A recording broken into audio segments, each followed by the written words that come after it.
Hey, and welcome, msKIRAspeaks. Before we get started, I ask that you watch the videos till the end, subscribe, and turn on your notifications. Your girl is back. Between my phone and me being sick, we are going to see how many videos we can crank out between today and tomorrow. Keep your notifications on. We will see.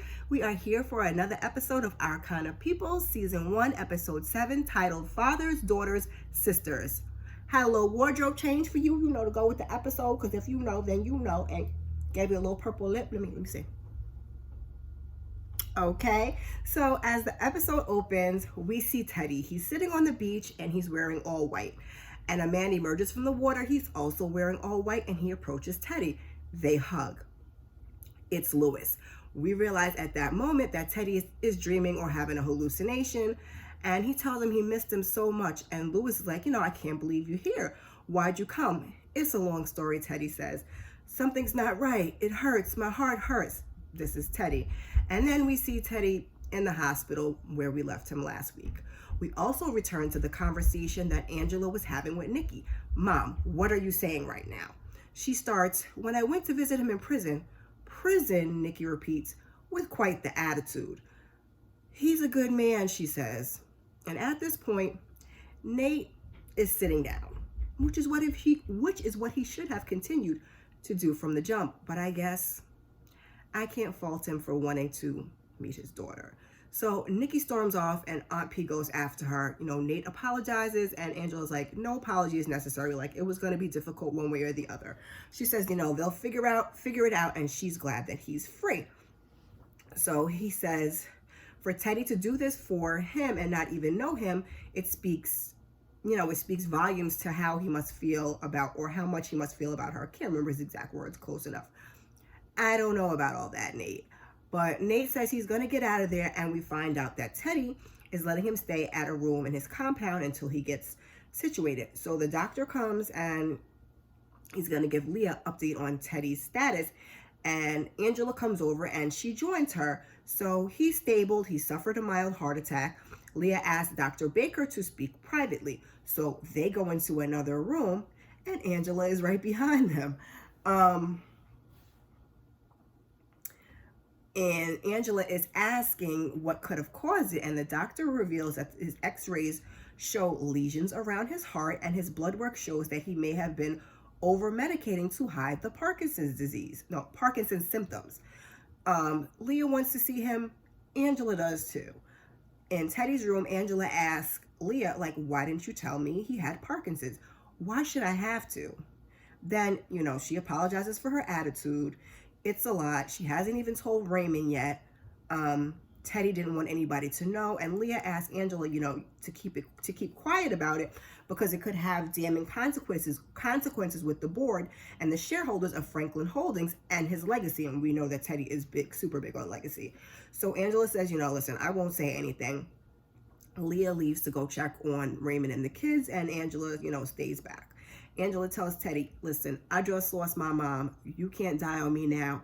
We have unfinished business, and you owe me. So as the DuPont family, it's Raymond, it's Leah, it's Lauren. They show up home. The press is all over their front porch, Alex Rivera included. So Leah decides, just as she's going in the house, she decides to turn around and to speak to them. And Alex is the first to chime in that Teddy's condition has major implications for the financial world. How's he doing after a heart attack? Leah says he's fine. She wouldn't be home if he wasn't. Alex isn't buying it, and Raymond, he asked them all to leave. Leah's pissed off, she was in front of their door and she knew all of their business. How does she even know he had a heart attack? Well, we know the answer to that. Raymond wants her to forget about it, but Leah's like, I'm gonna find out what's going on and I'm gonna squash it. So Tyrique, he stops by Angela's. He's got an apple fritter and some coffee for her. He wanted to see how she was doing with everything that was going on. She tells him, I'm hanging in there. So she tells him Teddy is stable and Nikki isn't talking to her. And he says, she'll come around. It's a lot to digest. It is. So he says he feels responsible for Teddy being in the hospital. And he tells her what happened with their last meeting. Tyrique says he knew his father would not go out like that. I will have to put another trigger warning so you know what he had said. He was the type of man that didn't hold his emotion. And I didn't believe him either, Tyrique. Not one word out of Teddy's mouth. So he says he's going to go talk to some people that were close and get some answers. He has to know the truth.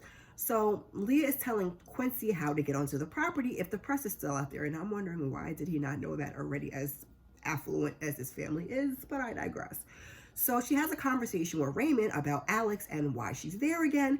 You think she's jealous? So Raymond says she's angry that their parents offered to pay her off to dissolve the marriage. He just found out everything, but with everything that was going on, he hadn't got a moment to tell her. So Leah's annoyed. She's like, and so now I have to deal with your baggage and her emotions. So she decides she's going to get ahead of it. She's going to call a press conference. She wants to fight. She's got one. So Angela manages to sneak in and see Nate, and she's got some food for him, and he can't get used to being out. Angela says, despite what Nikki says, she needs him.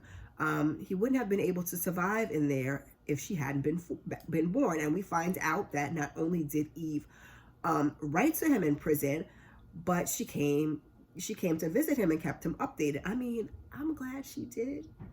But if it was my mama, we'd had a problem.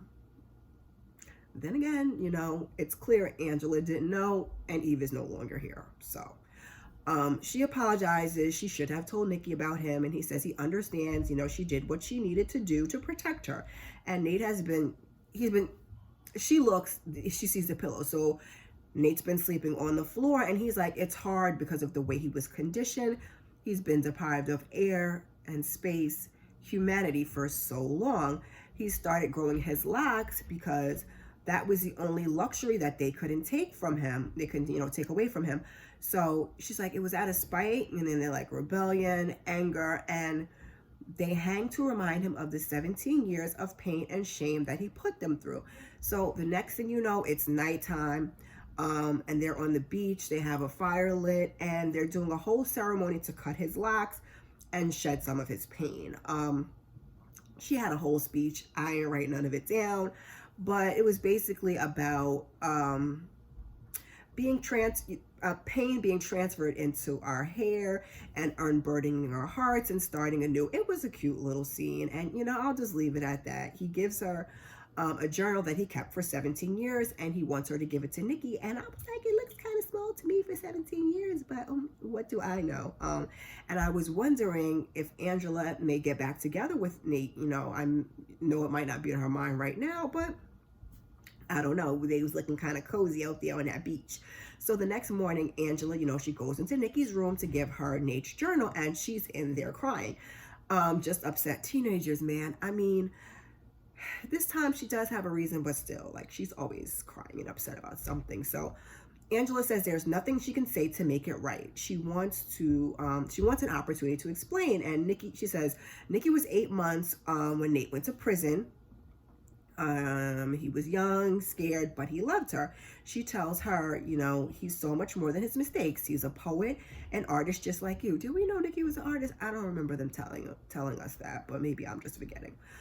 She doesn't want her to miss out on getting to know her father like she missed out on knowing hers. And then she's like, I thought you didn't like Teddy. She's like, yeah, but he's still my father. So she finally tells her that Nate always wanted to see her, and she kept him away. What? Nikki asks. Yes, Nikki, now you can place some of that anger on your mom, who kept that secret. Me with the I'm sorry, guys. She says, I was your age. I was trying to protect you. No, you were trying to protect yourself like you always do. And she's like, they all lied to her face, her, Mama Eve, Aunt P, her whole entire life. And she asked her to please leave, which was pretty nice, considering we've seen Nikki really talk out the side of her face for much, much less. So Angela leaves the journal there, and as she comes downstairs, Aunt Piggy's like, I was about to tell you, Leah's having a press conference. So she says, Teddy is well. Franklin Holdings is as strong as ever, and with their stadium project still on track. But Alex is there with the drama for your mama. She mentions Teddy being taken to the hospital by Tyrique and an ex-con named Nate Robinson. She wants to know how he fits into the equation. He doesn't, Leah responds, but Alex mentions He was once an accessory to murder. Leah says they are dedicated to being the change they want to see in the world, starting with prison reform. But Alex keeps going and asks if Nate, like, does that extend to outside of your family? Is Nate, father of your sister's child? And Leah ends the press conference. So Nikki's been standing there ear hustling, watching behind them, Aunt P and her mom, watching the press conference. And she's like, accessory to murder, and she runs back to her room. Angela tries to call her, but she's like, so now Angela's got that Boston fire in her, and she's ready to come for Miss Alex Rivera. Leah steps up to Alex afterwards with a warning. That's twice you've come for me, and as many days without repercussion. There won't be a third. Are you threatening me, Leah? It's Mrs. Franklin DuPont to you, she says, and flashes her ring. Oh yeah, she did that. And you heard me. So we see Leah at the hospital. She's sitting with Teddy, and Angela comes in and asks, where is Alex? Because she is tired. She tried it. Miss Alex, she tried it. Hold on, y'all. Let me get a sip of this ginger ale real quick. You can see my cute little new cup I picked up from Target.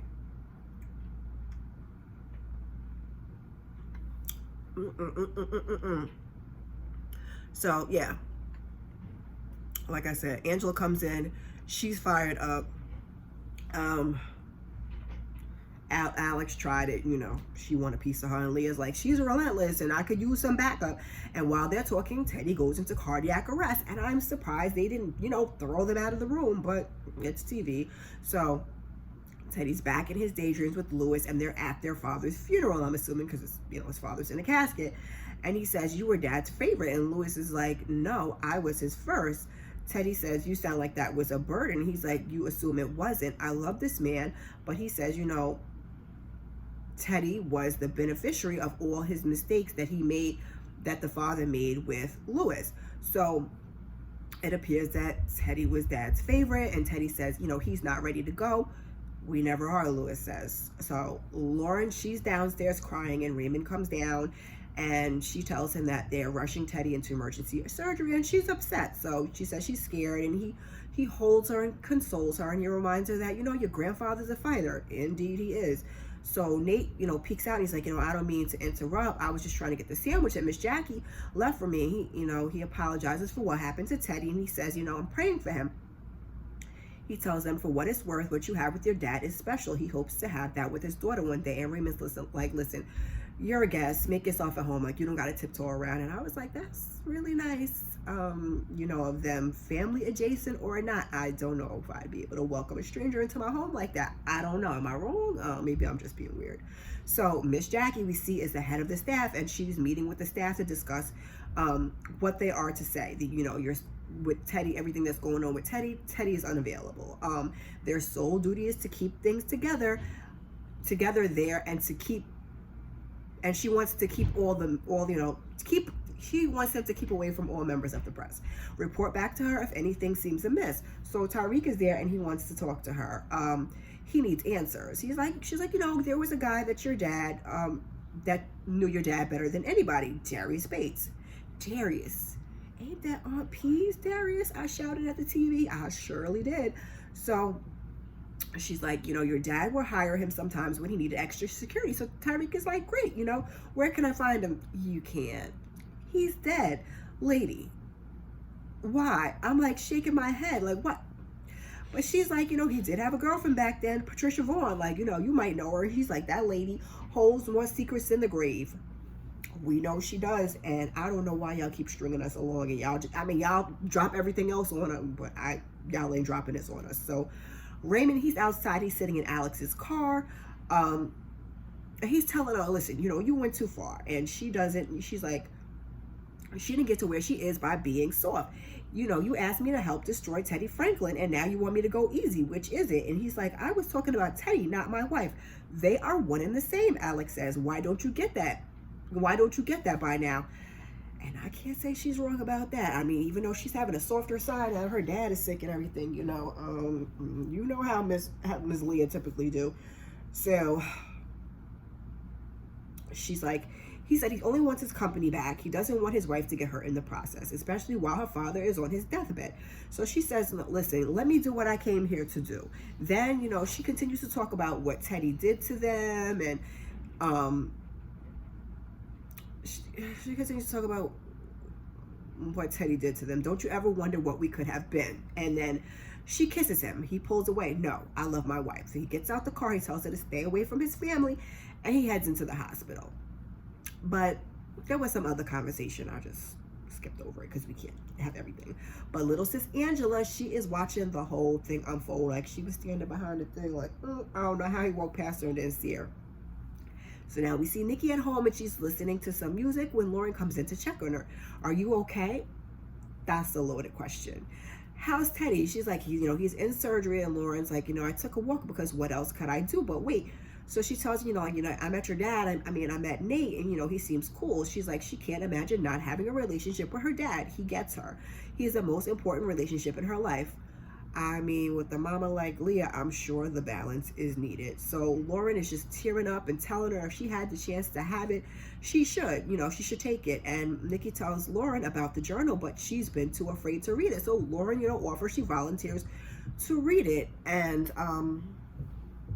it's two weepy-eyed teenagers, y'all. It's two weepy-eyed teenagers just sitting there, and she starts to read. And he says, it's hard to breathe sometimes. Air's thin, where hope no longer lives. And sorrow breathes like dragon's lungs. Fire's cold, nothing to warm my soul in this 6x8 hole I've done. To live, I cling to 7 pounds and 3 ounces of life I once held in hands. 7 pounds, 3 ounces of life that shine the moment your eyes squinted hello to mine and then blinked away the blur to say hello again. My 175 pound frame never knew that 7 pounds, 3 ounces could blow me away like lint and lift me above the haunting despair of leaving you for this place. 7 pounds, 3 ounces. Daddy breathes for you. By the time Lauren is finished, Nikki is crying and she's like, it was about me. Yes, baby girl, it was. It was a sweet moment between the two girls, but this show worries me because I'm always waiting for the, the other shoe to drop and Lauren to do something shady. Speaking of shady, Alex is in the parking lot and of the hospital, and one of the guys who works there, he pulls up. He's been working with Teddy, and she sees the bumper sticker on his car, and he gets out. She hits him with the HU, you HBCU people. So he's like, he didn't know she was a Bison. He said he's a huge fan. He watches her on TV every night. He asked for an autograph. She's like, I'll do you one better. I'll give you a selfie with one caveat. What can you tell me about Mr. Franklin's condition? It's just that easy to get information? I guess so. So not so easy for Tyrique, apparently. So he heads on over to Angela's, and then we see Aunt Piggy. She is pouring herself tea with a little splash or something. When he comes in, oh, baby, Angela's at the hospital. Actually, I'm here to see you. I wanted to ask you about someone, a Darius Baker. You dated back in the day? Darius Baker. That name don't ring no bell, but her face says otherwise. And we know better. The term dating was rather generous back then, she says. She dated a whole lot of men that summer. She was popular. Man, between this show and Queens, you got Angela and Nikki telling their daughters that they don't know who their father was because they was running around sleeping with everybody. And now on P2, I might not never, but I guess, child. So she apologizes. She says she doesn't know any Darius Bates, but he's like, he thought there was a connection, but he guesses he's wrong. So she tells him, I'll tell Angie stop by, and he leaves. And I don't think that she bought it, and she drops her tea straight on the floor. So she drops her tea on the floor, and we see Teddy in open heart surgery. Now he's back on the beach with Lewis, and Lewis says he's 1,000% sure that the pain he's feeling is linked to his past, maybe his present. Teddy says that this discomfort was never in his life until Angela Vaughn. He knows the name well, Lewis says, belonged to Eve. Yes, Eve's daughter, my daughter. Did you know, Lewis asked him. You knew. Let me guess, you did what you always do. to hide your deceit. Keep her a secret. He did. And now your secret has a face and wants to be heard. Textbook Teddy, Lewis says. Don't judge me. You don't know my life, my sacrifices. Lewis disagrees. He knows 3 very crucial sacrifices he's made in his life. Hold on, y'all. More ginger ale. Ooh, excuse me. Oh my God, I edited that out. Excuse me, y'all. So Lewis disagrees. He says he knows 3 very crucial sacrifices he made in his life. Eve, her child, and me. We were all sacrifices for your arrogance. Teddy is Papa Poping for a while, and then he says, we're done here. And Lewis is like, there's only one way to be done here.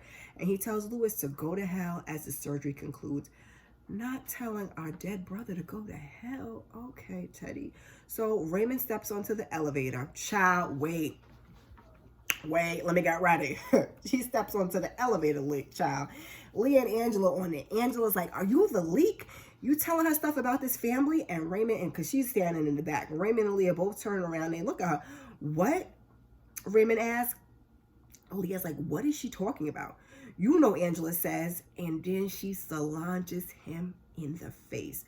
Child, I hollered. Of course, something goes down when it's $1 billion on the elevator. Y'all know it. And in case you forgot about the incident, they are here to remind you. So he asked her, what is wrong with her?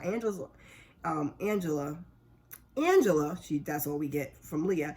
And she's like, I saw him in the car with Alex, the same woman who's coming for you, who embarrassed me, who hurt my daughter by outing Nate's business. He kissed her. Say I'm lying. You don't know the whole story. So it's true? You were with her? Yes, no, listen, okay? Angela says, why would you do that? I might have beef with your wife, but I'm watching her do everything in her power to hold it together. And you're out here making out with some hoe in the parking lot, aligning with a woman who's trying to hurt your family? When I tell you, she studied that Jay-Z Solange video, baby, kick and all, because she getting child. Raymond's like, relax. He was trying to get her to leave the island. He tells her to watch what she's saying because she has no idea. Angela's like, yeah, so Angela's like, she gets off the elevator. He tries to cop a plea to Leah, but Leah's like, listen, I can't even have you in the hospital right now. So she gets off the elevator, and that guy that was snitching to Alex comes up and tells them that Teddy is out of surgery, but he's weak. So Angela sleeps in the chair in Teddy's room, and Leah wakes up with some coffee, and she thanks her for yesterday with Raymond. And Angela asks her if she slept. She's like, nah, not really. She says, thanks for staying, because, it's the following day. Angela says, her feelings about Teddy are complicated, but she didn't want her sitting there by herself. Leah says, growing up, she always liked being the only child. She got all the attention, but the last few days, she's been grateful that she didn't have to go through all of that alone. It's a bonding moment. She holds Angela's hand and one hand on Teddy, and they say a prayer. I think he heard you, Teddy says, and he wakes up. My girls. So now Angela, she's giving Nikki an update on Teddy's condition, and as she's reading Nate's journal, Nikki asks if she's okay, and she's like, Nikki asked her mom if she's okay, and Angela asked her, if she's learning anything from the journal. So she said, excuse me, y'all. So much of this sounds like me. It's like he's known me my whole life. So she asked how he ended up in prison, and Angela gives her the story. He wanted to provide for you. He was 18. We already know the story. So she says that he didn't pull the trigger, but he was there. They talk about life, not being that simple. And she asked Nikki what's in her heart, and she says she wants to get to know Nate. So Raymond is at home, again, copping a plea to Leah. Everything I do is for this family. Yes, I asked Alex to help me get Darman back. That's it. What Angela saw is not accurate. But then we see Alex, and she's on the news in front of their house reporting. She reveals that she was once married to Raymond, but despite her connection, she's gonna spill it when something like this affects the public and the financial community. She reveals it's been confirmed that Teddy Franklin is suffering from Parkinson's disease. Leah is pissed. She tells him to pack a bag. She wants him out tonight. Get your shit. Get your shit and get out. So she throws on her pumps and she heads for the hospital, I'm assuming. So Aunt Pete unpacked her bags. with all her skeletons in it, and left a Dear John letter, or more like a line. Going to Boston for a while, call you when I can. So Angela brings Nikki to meet Nate on the beach. She introduces them and they go take a walk. Teddy sees Alex's news report on the TV from his hospital bed, and we hear Lewis say, I guess this is what happens when you don't deal with your demons. And then we see Lewis is sitting in the chair next to the bed with a bullet wound in his head. Everyone comes gunning from you. Can't hide the truth forever, brother, Lewis says. Teddy looks like he may have another heart attack, and that's where we end. Another good episode, y'all. So many questions. Did Teddy kill his brother, or did he have him killed? What happens now that the secret is out about the Parkinson's disease? Now that we're talking about Darman again, what happened to Jack, that kissed Leah? What questions do you guys have? Put them down in the comments for me. And now that Teddy's on the mend, what happens to Leah and Angela's relationship? Because he is determined to keep them divided. If you made it this far, put a little sister emoji in the comments. While you're here, please check out some of my other content. Thank you. I hope to see you in 2 weeks for episode 8. Guys, I don't know if the show is going to be renewed, and I'm sad about that. But before you go, like, subscribe, and share. I appreciate you. Peace.